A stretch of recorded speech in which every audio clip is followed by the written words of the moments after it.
Dalam Islam, tentu kami sebagai umat Muslim mengimani jika Nabi Isa alaihi salam hanyalah seorang utusan yang memang ditugaskan mengajak manusia untuk beriman dan menegakkan ajaran tauhid. Namun kali ini, kami tidak akan membahas tentang kehidupan Nabi Isa berdasarkan dua keyakinan yang berbeda. Dalam video ini, kami hanya akan membagikan sebuah kisah Islami tentang pertemuan dan dialog Nabi Isa alaihi salam bersama iblis laknatullah.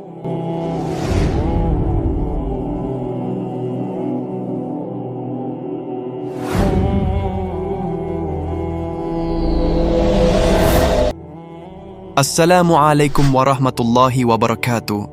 Sobat Muslim yang beriman, ada sebuah kisah ketika Nabi Isa alaihi salam menginjak usia 30 tahun. Nabi Isa alaihi salam sering bepergian keluar rumah untuk mengasingkan diri dari keramaian, membersihkan nurani, dan mencari pencerahan jiwa. Ketika Nabi Isa menuju ke sebuah bukit zaitun, Nabi Isa alaihi salam, ia pun jatuh terduduk dekat sebuah batu besar dan merasakan kelaparan. Namun tidak berselang lama, tiba-tiba saja ada seseorang yang datang menghampirinya.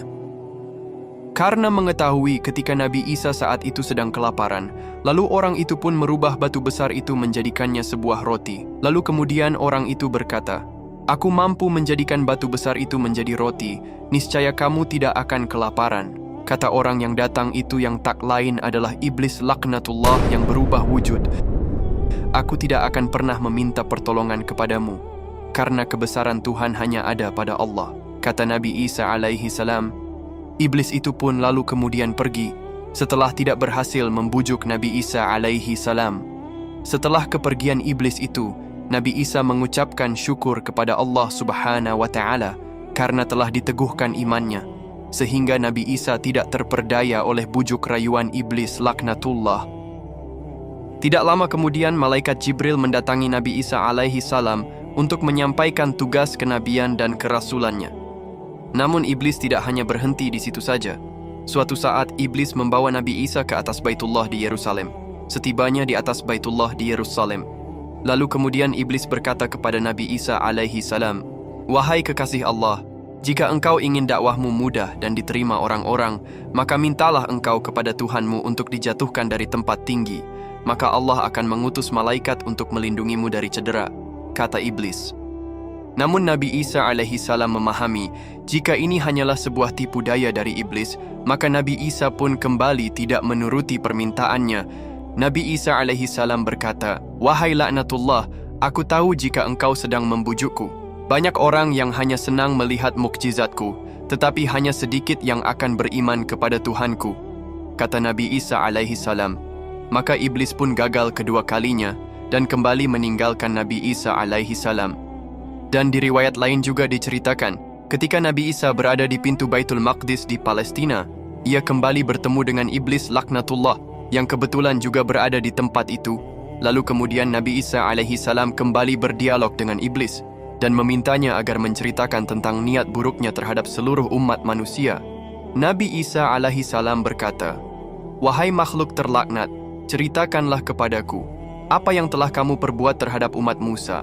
Tanya Nabi Isa dengan nada lantan. "Aku jadikan wanita Yahudi untuk menguasai mereka," jawab iblis. Lalu kemudian, "Apa yang akan kamu perbuat terhadap umatku?" Tanya kembali Nabi Isa. "Nantinya mereka saya akan goda agar menjadikanmu sebagai Tuhan untuk jadi sesembahannya," jawab iblis. "Lantas apa yang nantinya kamu lakukan terhadap umat Muhammad?" "Saya tidak mampu menggoda mereka. Akan tetapi, saya akan membuat hati mereka selalu senang dan merasakan kesenangan di dunia, sehingga mereka lupa terhadap Tuhannya," jawab iblis. Lalu kemudian di akhir dialog Nabi Isa alaihi salam melihat punggung iblis tercabik-cabik dan terputus-putus. Nabi Isa kemudian bertanya, "Lalu kenapa punggungmu mengalami hal seperti itu?"